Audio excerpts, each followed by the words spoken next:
Paul Hunt says, hello, Dutch and James. First of all, I love your books that I bought last year. Both are great reads. Dirty Dutch Mantell with 2Ls at gmail.com for the signed versions. As a New Zealander born in the 1970s, I watched our local wrestling as a child by promoter Steve Rickard, who I believe was on the NWA board. I think he bought into Hawaii. Steve Rickard.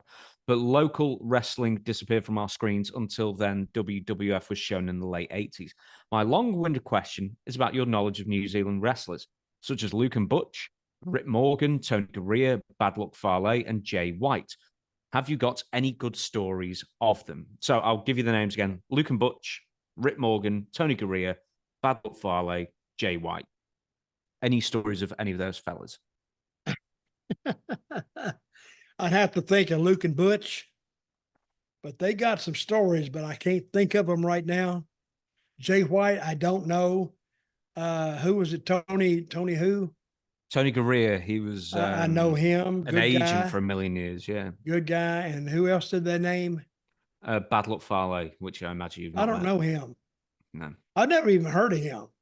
So that's a name that hasn't come up in a while. I know the name, but he's not been around for a while, as far as I know.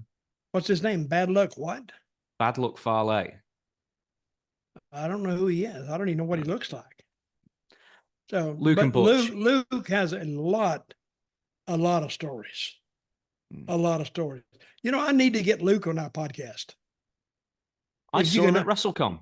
If you and I was can pleased to say he recognized me, which was very flattering. If you can understand Luke, he's got great stories. But the problem is, he used to tell me these stories, but I would have trouble understanding what he was actually saying. So, but Luke, great guy, former colony. We can understand what they say just fine. Or I can anyway, so it's not a problem with me. But some people really struggle with his accent. I do, because me and Luke trying to book Puerto Rico. Go on, give us a story about Luke and booking Puerto Rico. Luke was saying, yeah, mate. I say, what, Luke? What about this first match? El Gigante? And he'd say somebody else. I'd say, I don't give a shit. Book whoever you want, Luke. I don't care. Yeah, okay. And he'd write it down. I would handle the last three matches because those were the angle matches. I said, Luke, I'll worry about those. You just get the underneath and just put the baby face. Just put the baby faces over, except for a few matches we'll slide the heel over if we got plans for him later on. And he'd do that. So, and business come up. Business, we were about a month, 2 months, we were selling out. So that's about, you got to take your time in booking. It comes slowly and slowly and slowly to finally you pique the fans' expectations enough that they find it interesting enough to go buy a ticket. To not only buy a ticket, but to leave their house and go down to the building, wherever you have it, and park the car, come in, buy a ticket, and sit down. That's really quite a chore when you get them to make all those moves just to see the show live.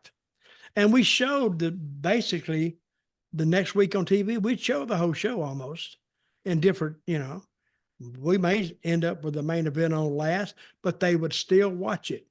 They've already seen it. So somebody said, well, why do you do that? Why do you make the people pay? I said, it's working.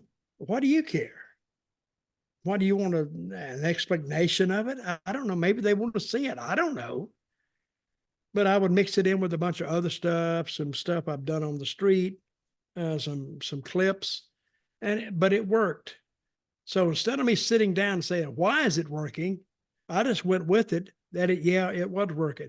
And I started with a 2.6 rating, IWA. And then it went to a 3.6.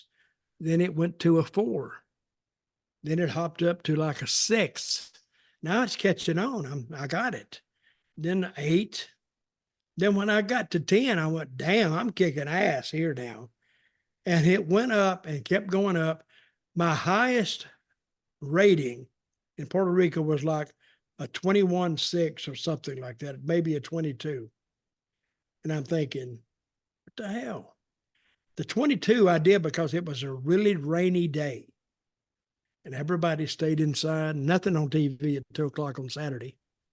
So they tuned into wrestling, and that's why it did a 22.6. He was going to do it like a 19 anyway, even without the rain. But it happened to rain that day, and we set a record. So, but I got everybody kind of over. Everybody was a character.